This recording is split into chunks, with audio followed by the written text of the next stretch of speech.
이제부터 본격적으로 이제 사회복지 행정론에 대해서 한번 공부해 보도록 할 건데요.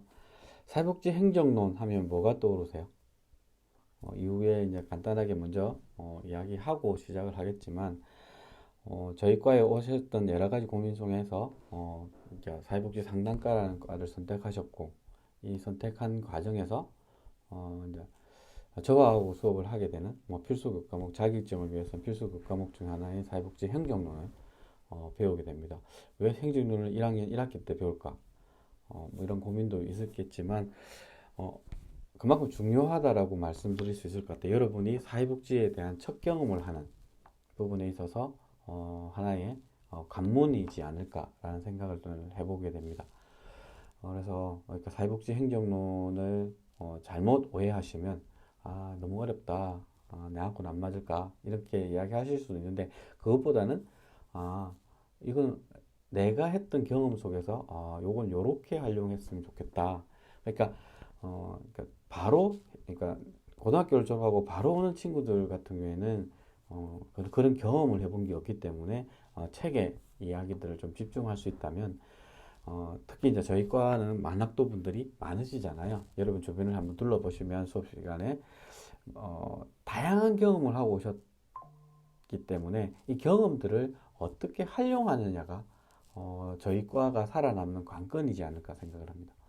그러니까 실질적으로 이 경험을 실제로 사회복지 현장에 풀어만 낼 수만 있다면 어떠한 사회복지사보다 막강한 영향력을 행사할 수 있는 사회복지가 될 수 있다라고 말씀드릴 수 있을 것 같고요. 그러니까 수업 내용보다는 좀 먼저 사회복지 행정론은 말 그대로 사회복지하고 행정을 합쳐 놓은 거다라고 보시면 될 거예요. 여러분이 생각하는 행정 뭐가 있으세요? 그러니까 지금 현재 김해시가 운영해 놓은 것들을 다 행정이라고 이야기하죠. 그리고 다양한 기관들이 그러니까 뭐 읍면동 사무소도 행정이라고 이야기하고 이것이 운영되는 시스템을 말하는 거죠. 그러면 사회복지 행정론이라고 하는 것은 사회복지가 운영되는 시스템이다라고 보시면 되죠.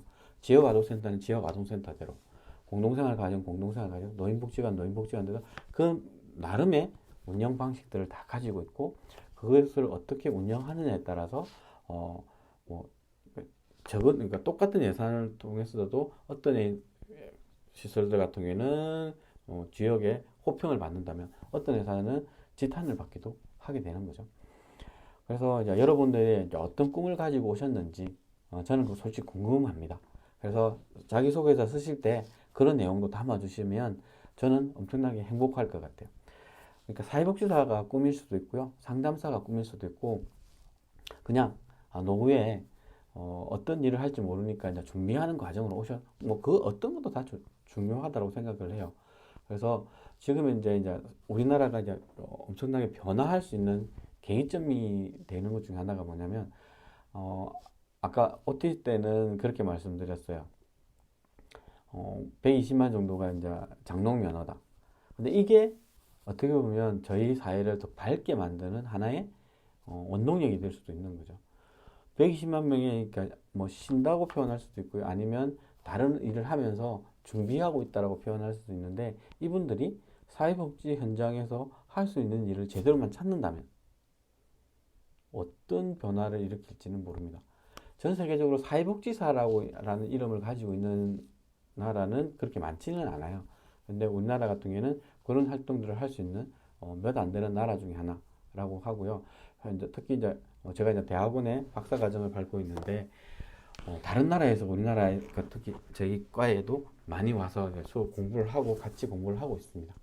그래서 그런 이야기들도 함께 나누면서 풀어나갔으면 좋겠고요. 앞으로 한 학기 동안 잘 부탁드립니다. 온라인을 통해서든 뭐 현장 대면을 통해서도 만나 뵙겠지만 저는 제가 아는 부분에 있어서 최대한 여러분한테 알려드리면서 함께 저희 동료로서의 만드는 활동들을 할 거고요. 여러분은 여러분 나름대로 해서 좀 더 여러분한테 필요한 것들을 충분히 챙겨가시는 역할들을 하면서 서로가 윈윈할 수 있었으면 좋겠습니다. OT 때도 말씀드렸는데 사회복지사가 됐건 상담사가 됐건 그러니까 가장 힘들어지는 시기들이 있어요. 번아웃이라고 이야기하는 소진. 이런 것들을 극복할 수 있는 하나의 방법 중에 하나가 아까 얘기한 첫 마음, 처음처럼 그러니까 그 생각을 하는 거. 그런데 그것을 잊어버릴 때가 많죠. 내가 어떤 생각을 가지고 이 일을 시작했는지. 그래서 기록이라는 것들이 중요합니다. 여러분이 뭐 시작할 때 써놨던 그 기록도 중요하고요. 사회복지사 하면서 공부하면서 나름대로 그러니까 학업에 관련된 내용 말고 그때그때 느낌을 정리해 놓는 것도 하나의 여러분한테 도움이 될 거라고 생각을 하고 이런 것들을 어떻게 풀 건가에 대한 부분들 그리고 이 기록들을 잘만 해놓으면 여러분한테 삶에 이렇게 쓸 수도 있죠. 늦게 배운 사회복지사의 길이라고 하는 책을 쓰셔도 되는 거죠. 그 안에서 이 에피소드들도 엮고 이렇게 하면서 하실 수 있는 하나의 계기점이 될 수도 있는 거고요. 반대로 지금 사회복지 현장에서 가장 중요한 것 중에 하나가 사회복지사의 역량 중에 저희 기관에도 마찬가지로 신규 직원한테 꼭 하는 것 중에 하나가 기록 관리에 대한 교육입니다.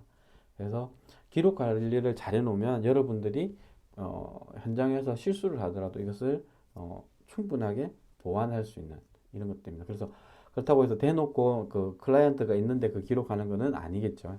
그러니까 그런데 그뭐 어떻게 나만의 기록 방법들을 찾아내는 것들이 중요하고요. 사회복지 현장에서 뭐 그러니까 나를 위한 가장 중요한 거는 사회복지사의 뭐 삶도 중요하죠. 그러니까 클라이언트만 행복하고 사회복지사가 힘들다 이렇게 하면 그 최종적으로 그 클라이언트가 행복할까요? 아닐 수 있다는 거죠. 그래서 여러분들이 부분에서 이런 다양한 기록들도 가질 필요가 하고 여러분이 행복할 수 있는 부분들을 찾아내는. 그래서 제가 아는 후배들 중에는 그런 친구들이 있어요. 원래 이제 현장에서 같이 일했는데 자기는 노래하는 게 좋대요. 그래서 노래하는 사회복지사가 지금 되어 있습니다. 특히 사회복지 현장에서 사회복지사한테 특히 이제 코로나 현장 상황에서 다양한 응원을 하는 이런 노래도 만들고 찾아가서 콘서트도 하고 뭐 이런 활동들을 하고 있는 뭐 그런 것도 있고 MC도 하고 있고 뭐 이렇게 하고 있고 뭐 사회복지에 대한 다양한 경험들을 하게 만드는 어떤 친구는 나는 운전하는 게 좋아. 그래서 관광버스를 운영하는 사회복지도 있습니다. 뭐 이런 형태. 그리고 뭐 제 같은 경우에는 조금 더 다른 길로 가기 위해서 여행사를 만들어서 아이들하고 그러니까 제가 이제 같이 케어했던 애들도 이제 들어와 있었고 얼마 전에 이제 작년까지 계속 같이 근무했었는데 올해 또 다른 일을 도전해보고 싶다 해서 2월부로 그만두고 딴 데 간 친구도 있습니다. 뭐 언제나 열려 있으니까 그 친구가 돌아오면 다시 복귀할 수 있는 부분을 열어줄 거고요. 그래서 이런 형태, 왜 이것을 시작했는지, 뭐 그 기록을 남겨두면 저는 엄청나게 여러분한테 도움이 될 거다. 그리고 그것이 여러분이 나중에 취업을 하든 창업을 하든 어떤 형태의 사회복지 현장에서 일을 하든 간에 도움이 반드시 된다라고 말씀드릴 수 있을 것 같습니다. 이번 시간에는 사회복지 행정의 기초, 어떻게 보면 기본이 되는 이야기들을 하게 될 겁니다. 첫 번째는 사회복지 조직의 특수성에 대해서 이야기할 거고요. 두 번째는 사회복지 행정의 개념, 뭐 개념 중요하죠. 그리고 사회복지 행정의 기능이 어떤 것들이 있는지 하나하나 짚어보도록 할 거고요. 앞부분에 있어서는 특히나 이제 이론적인 부분이 많다 보니까 책의 내용에 충실해서 어떻게 보면 책을 여러분이 여러 번 읽을 수 있도록 만드는 것들이 저희 하나의 과제라고 생각하고 책에 있는 내용들을 최대한 그 뭐라고 하죠? 집중해서 여러 번 읽어보실 수 있었으면 좋겠어요. 그러니까 제가 한번 뭐 이렇게 정리한다고 해서 그걸 이해한다? 아닐 수 있는 거. 근데 책을 그냥 내 나름대로 이 책이 뭐 엄청나게 좋은 책이라서 이렇게 보관해 놓는 책이 아니라고 했잖아요. 여러분한테 필요한 다양한 정보들을 끄집어내는. 그래서 필기를 책에 하십시오. 책에 하셔서 그것을 정리하고 체크하고 뭐 형광펜을 쓰고 하면서 내가 가장 이해할 수 있도록 만드는 것들이 중요할 것 같습니다. 그러니까 뭐 첫 번째 사회복지 조직의 특수성에 대해서 한번 보면 사회복지 조직은 클라이언트라고 하는 그러니까 소비자 이용자라는 분들에게 사회 서비스를 계획하고 계획에 따라서 서비스를 직접 제공하여 클라이언트, 그러니까 소비자의 문제와 욕구를 해결하는, 그리고 아니면 좀 완화시키는 기능들을 하는 것을 뭐 목적으로 하고 있는 게 사회복지 조직입니다. 이러한 사회복지 조직들이 다른 유형의 공식적인 조직과 구별되는 특징이 한 6가지 정도가 있습니다.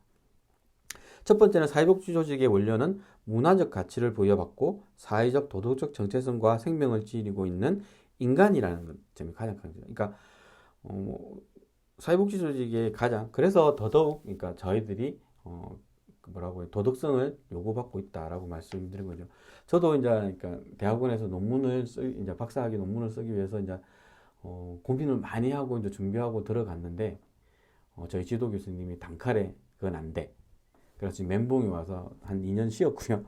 그것 때문에 쉰 건 아니고 이제 제가 이제 그 아이들하고 하는 이제 그 사업 때문에 그런 것도 쉬기도 했지만 아직까지 그 제가 쓰고자 하는 논문의 주제를 못 찾고 있는 것도 사실입니다. 그래서 방황을 하고 있는 부분도 있고요. 그래 따라서 이제 사회복지 조직이 사용하는 서비스 기술 역시 그 사회의 지배적인 가치에 의해 제약을 받고 도덕적으로 정당성을 가져야 된다. 왜냐하면 그러니까 특히 저 같은 경우는 청소년들을 아동 청소년들 많이 만나게 되는데 제가 하는 행동 하나하나가 이 친구들한테 그러니까 본보기라고 해야 되나? 이렇게 되는 거죠. 그렇기 때문에 저도 욕을 많이 먹었어요. 그러니까 한 7년 전까지 제가 담배를 좀 많이 피웠거든요. 그러니까 청소년 사업하는 놈이 담배 핀다고 어떻게 그렇게 이제 저희 이사장님을 비롯해서 다 말을 많이 하셨는지. 그러니까 지금 그렇게 되니까 저도 이제 좀 아이들한테 미안한 게 있죠.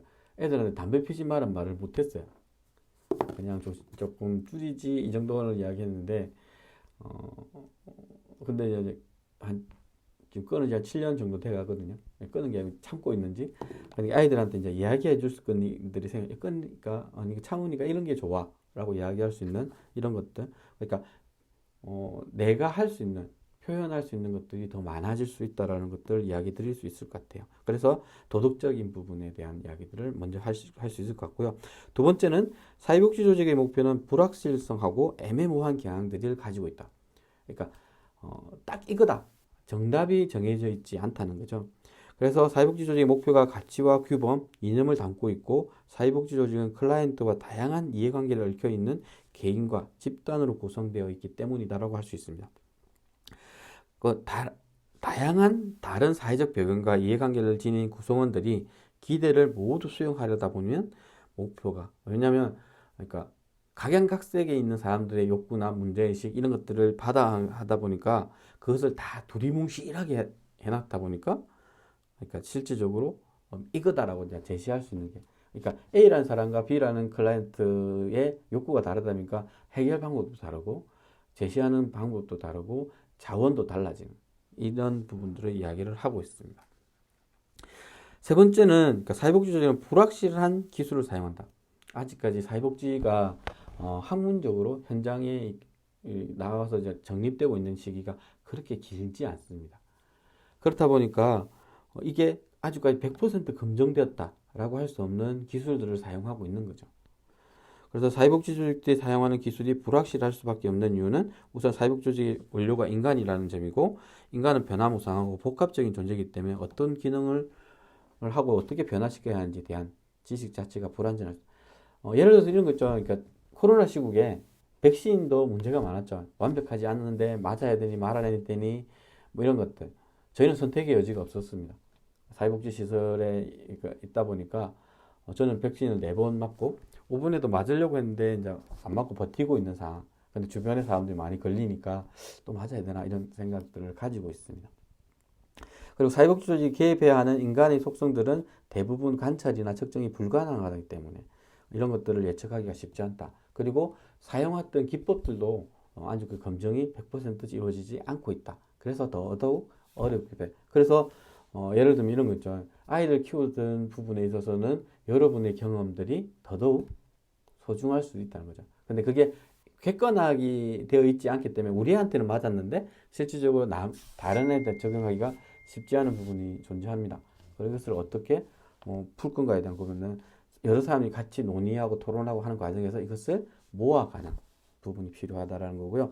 네 번째는 사회복지 조직 대부분의 업무는 조직의 직원과 클라이언트 간의 관계 속에서 이루어지는 거고, 이러한 관계는 서비스에 대한 질을 결정하는 핵심적인 요인이 될 수 있고, 따라서 클라이언트와 직접 접촉하는 일선 직원들은 많은 재량권을 행사하게 되며 그들의 지위와 역할들을 향상하는 것이 중요하게 된다라는 것들을 말씀드릴 수 있고요. 이어서 다섯 번째는 사회복지 조직은 직원들의 전문성에 대한 의존도가 높다. 그러니까 A란 직원하고 B란 직원의 역량의 차이에 따라서 그러니까 뭐라고 해야 클라이언트에 들어가는 혜택이 달라질 수 있고요. 그 결과가 달라질 수 있다는 거예요. 다양하고 복잡한 클라이언트 문제와 욕구를 해결하기 위해서는 보다 과학적이고 실천적인 전문적인 지식을 기반으로 한 서비스가 제공되어야 하는데, 이러한 실천적인 전문 지식과 기술은 이제 이 직원이 얼마나 전문성을 가지고 있느냐에 따라서 달라질 수 있는 거죠. 그래서 사회복지사 하면 사명감과 책임감을 기본으로 깔고 가야 된다. 그래서 그러니까 저 같은 경우에는 아동 청소년에 대한 고민들이 많고, 다른 분들은 노인에 관심이 많고 이렇게 하기 때문에 저는 노인에 별로 관심이 없어요. 나도 조만간에 노인이 되겠지만 아직까지는 관심이 없습니다. 이런 부분들. 그리고 여섯째는 사회복지 조직에서 제공하는 서비스의 효과성과 효율성을 측정할 수 있는 신뢰성과 타당성 같은 표준화된 척도가 아직은 많이 부족하다는 겁니다. 이는 이전에 서술된 조직 목표와 불안식성, 애매모호성, 서비스 기술 이런 것들이 다 함께 만들어져 있기 때문에 쉽지 않은. 그래서 여러분들이 A를 조울증이나 이런 것들에 대한 고민들을 정리할 수 있는 하나의 척도를 딱 만든다. 그냥 교과서의 교재 책에 이름이 확 들어갈 수 있는 거죠. 그래서 여러분도 한번 도전해 보시면 어떨까. 그래서 이제 특수성에는 그러니까 인간을 다루고 있고, 목표가 매우 이렇게 애매모호하고, 기술 또한 예측하기 쉽지 않고, 조직의 업무 또한 직원의 그러니까 관계에 의존하게 되고, 직원의 전문성에 대한 그러니까 역량에 대해서 의존도가 높아지고, 효과성을 측정할 수 있는 부분이 부족하다. 이러한 것이 지금 현재 사회복지 현장이라고 말씀드릴 수 있는 거죠. 그래서 이 사회복지 현장에서 이것을 극복하고 해나가는, 그것을 이제 채워줄 수 있는 게 열정이고 책임감이고 역량을 개발하는 거, 이런 것들을 통해서, 그리고 함께, 그러니까 혼자 하는 것이 아니라 함께 하면서 이것을 극복할 수 있는 부분들이 존재하고 있다라고 말씀드릴 수 있을 것 같아요. 이어서 이제 행정의 개념, 사회복지 행정의 개념에 대해서 이야기를 하고자 합니다. 사회복지 행정은 앞에서 말씀드렸듯이 사회복지와 행정의 결합이다 라고 말씀드릴 수 있고, 이런 부분에서 사회적 정책을 사회적 서비스로 전환하는 과정이라고도 하고, 정책을 구체적인 서비스로 전환하는 것과 경험을 활용하여 정책 수정을 제안하는 것 같은 이러한 과정들을 모두 지니고 있다라고 이야기하고 있고요. 또 다른 학자 같은 경우에는 행정이란 조직의 내부 관계자들과 활동을 목적 달성에 기여하도록 의식적으로 지도하는 것이다, 이렇게도 이야기하고 있습니다. 많은 학자들이 자기만의 생각을 정리해서 하고 있는데 아직까지 이게 하나로 모아주고 있지는 않다라고 이야기하고 있는데요. 이게 이제 좁은 의미에서 이야기하면 사회사업 조직의 운영 및 기능을 촉진시키고, 조직을 통한 사회사업 실천을 활동들을 정진시키는 사회사업 방법 중에 하나다라고 행정인 부분도 마찬가지다라고 이야기하고 있고요. 광의적인 부분에서는 국가의 사회복지 정책을, 사회복지 서비스를 구체적으로 시행하는 데 필요한 총체적인 활동이다 라고 이야기도 하고 있습니다. 여기에서 이제 어떻게 보면 공통적인 요소들이 뭐가 있냐, 크게 5가지로 이야기를 하고 있는데요. 연속적이며 역동적인 과정을 가지고 있다. 행정은, 사회복지 행정은 공동의 목적을 달성하기 위한 조직 과정을 움직이고 있다. 그리고 세 번째는 공동의 목적을 달성하기 위해 인적, 물적 자원이 동원된다. 그래서 여러분한테 다양한 자원들을 갖고 있으시라. 인적 자원, 물적 자원도 중요합니다. 가장 중요한 게 이제 아까 얘기했던 여러분의 가정의 수입원이 뭐라고 했죠? 가장 큰 게 월급이라고 이야기했고 연금이라고 이야기하셨습니다. 근데 사회복지 행정도 마찬가지로, 그러니까 내 개인이 하다 보면 내 주머니에서 나가는 것들이 가장 큰 재원일 수도 있어요.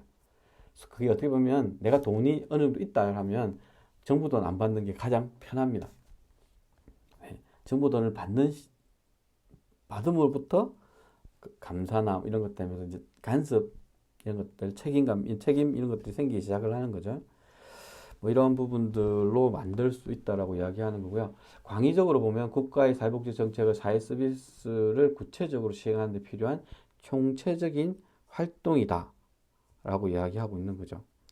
그래서 뭐 그러니까 사회복지 행정은 개별 사회사업, 집단 사회사업, 지역 사회사업과 같은 사회 서비스 사업의 하나의 실천 과정이라고 앞에 이야기도 드렸습니다. 뭐 이런 부분들까지도 이야기하고 있고요. 뭐 좀 더 나가다 보면 사회복지 행정의 개념을 정책적 맥락에 살펴보면 정책은 갈등적인 정책적 목표와 수단의 선택에 관심을 두고 있고 행정은 뭐 사회 서비스로 전환하는 제공하는 정형화된 구조에 관심을 두고 있다라고 할 수 있습니다. 행정은 수단적 집행에 관한 것을 볼 수 있습니다. 그러니까 예를 들면 동사무소가 하는 주 역할이 뭐죠? 이제 동사무소 이름도 아니죠. 행정복지센터 하는 주 역할이 지원입니다. 예전에는 지원의 창구였다면 지금은 발굴과 지원의 창구라고 할 수 있어요. 그러니까 예전과 다르게 찾아가는 사회 서비스, 찾아가는 복지팀 이런 것들이 만들어져서 실질적으로 예전에는 총무팀의 직원들이 많았다면 지금은 복지와 그러니까 서비스를 하는 직원들이 거의 다를 차지하고 있는 게 행정복지센터라고 할 수 있는. 그러니까 그러니까 시행정도 그렇게 전환이 되고 있는 거죠. 목적과 수단이 엄격하게 구분되어 있지 않듯이 사회복지 정책과 행정도 엄격하게 구분하기보다는 통합된 연속체를 이루고 있다고 볼 수 있다. 그래서 사회복지 행정은 사회복지 정책 그 자체를 포함하는 것이 아니라 밀접하게 상호작용하는 관계를 갖고 있고 이러한 맥락에서 사회복지 행정을 정의하면 다음과 같다고 합니다. 사회복지 행정학회에서 이야기를 하고 있는데요. 사회복지 행정은 사회정책 혹은 사회복지정책과 밀접한 관계를 가지면서 그들은 구체적인 서비스로 전환하고 제공하는 과정에 수반되는 행정적이고 전문적인 재반 활동을 포함하는 체계적이며 총체적인 활동이다 라고 이야기하고 있습니다.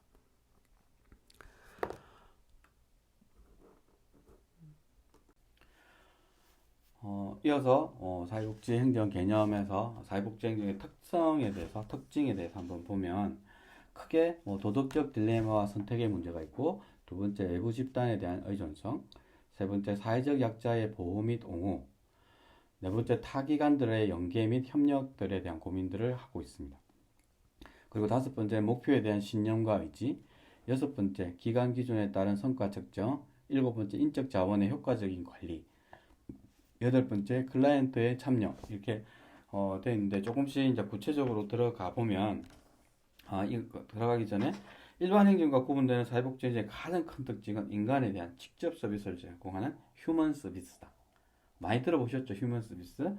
서비스 대상이 도덕적 가치를 지닌 인간의 그 자체를 대상으로 하기 때문에 서비스를 전달하는 과정과 이용하는 과정에 있어서 당사자의 선택과 자기결정의 가치가 강조된다고 할 수 있고요. 따라서 사회복지 조직이 수행해야 할 기능과 임무는 특정한 한 사람의 사회복지 행정가에 의해서가 아니라 조직 차원에서. 그래서 한 개인은 힘이 약할지 모르겠지만 조직 차원에서 전체적이고 협력적인 노력이 필요하다라고 이야기하고요. 특징을 거기에 요약한 아까 8가지를 좀 살펴보면 다양한 장면에서 도덕적 딜레마와 선택의 문제가 직면하게 됩니다. 저 또한 그런 경우들이 많고요. 아까 농담삼아 경찰서도 많이 가게 된다라고 이야기했죠. 이런 부분에서 아동학대의 부모의 친권 박탈에 대한 이런 거, 부모와 분리, 요양시설의 선택 등과 관리 같은 문제가 이렇게 얘기인데요. 최근에 이제 저희가 이제 학대 피해 아동 쉼터를 운영하는 경우 최고 어린 친구가 이번에 들어왔는데 27개월입니다. 그러니까 근데 조금 고민이 되는 것 중에 하나가 뭐냐면 이 친구가 엄청나게 자립이라고 하기 좀 표현한데요.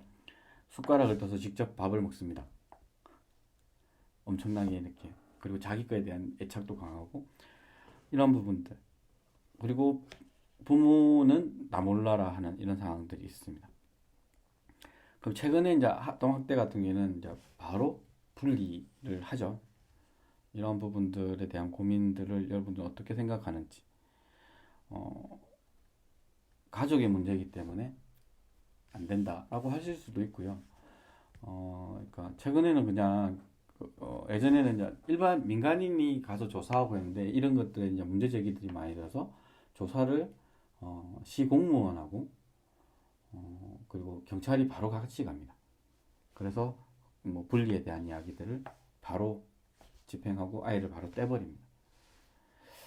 그리고 뭐 지속적인 윤리와 가치에 대한 시험을 받게 된다. 사회복지 현장에서는. 그래서 제 같은 경우도 마찬가지로 그러니까 사회복지 현장에 일을 하는과 동시에 신고 의무자의 역할을 하게 되는 것들이 엄청나게 많아요. 학대 또 신고 의무자, 성폭력 또 신고 의무자, 뭐 가정폭력 또 신고 의무자, 노인 학대, 뭐 노인 방임 이런 것들도 신고 의무자. 그러니까 그렇기 때문에 교육을 받아야 될 의무 교육만 엄청나게 계속 늘어나요. 제가 볼 때는 이 법을 만드는 국회의원들도 신고 의무자로 잡아야 돼. 그래야 고민을 하면서 신고 의무자 교육. 아니 아동 뭐 그러니까 넓게 보면 저희들도 이제 노인 쪽하고 연결은 되겠지만 아동복지 현장에 있는 사람이 노인복지 신고 의무자가 되는 것은 좀 아닌 거잖아요. 뭐 이런 부분들 뭐 안에서 이제 그런 내용들을 확인할 수는 있겠지만 그러니까 그거에 대한 그분은 이제 노인복지시설에서 하면 되는 거죠. 이런 것들이 존재한다. 그리고 두 번째는 프로그램 운영에 필요한 자원을 위해 재정의 지원처뿐만 아니라 서비스 이용자의 확보를 위해 다양한 외부 집단에 대한 의존성 자체가 높다. 홍보도 마찬가지로 직접 이렇게 하는 것보다는 외부에서 이제 받아서 뭐 이렇게 하는 경우들이 생긴다는 거죠. 자원도 마찬가지고 재정도. 정부, 그러니까 지금 사회복지시설이 대부분 정부 재원이 한 8, 90% 돼요. 뭐 예를 들면 복지관 이런 데는 거의 100%죠. 100%까지는 아니다. 한 80, 그것도 한 7, 80% 정도 되겠네요. 저희 기관을 해보니까 한 70%가 채 안 돼요. 외부, 뭐 다른 후원에 대한 이런 것들을 모집하게 되는데요. 근데 이제 여러분들도 아시겠지만 후원이 지자체로 많이 가죠. 왜? 지금 이제 김해 시를 내려보면 지자체가 후원을 받을 수는 없게 돼 있어요. 근데 다양한 형태의 방법들을 찾아내서 모금회하고 연결한다든지 복지재단이 원래 모금을 할 수 없었어요. 근데 모금회하고 연결해서 법정 기부금의 형태로 받아가니까 소규모 시설에서는 이거 받아갈 수 있는 방법이 없는 거죠. 세 번째는 사회적 약자를 대변하고 보호하는 옹호 활동을 통해 소외받는 집단에 대한 관심과 자원을 불러일으키고 조직에 대한 자원과 협동, 이해와 존경을 획득하게 된다라는 부분입니다. 조금 강의가 길어져서 네 번째부터는 다음 시간에 이어서 진행을 하고요. 3차 시때 뵙도록 하겠습니다.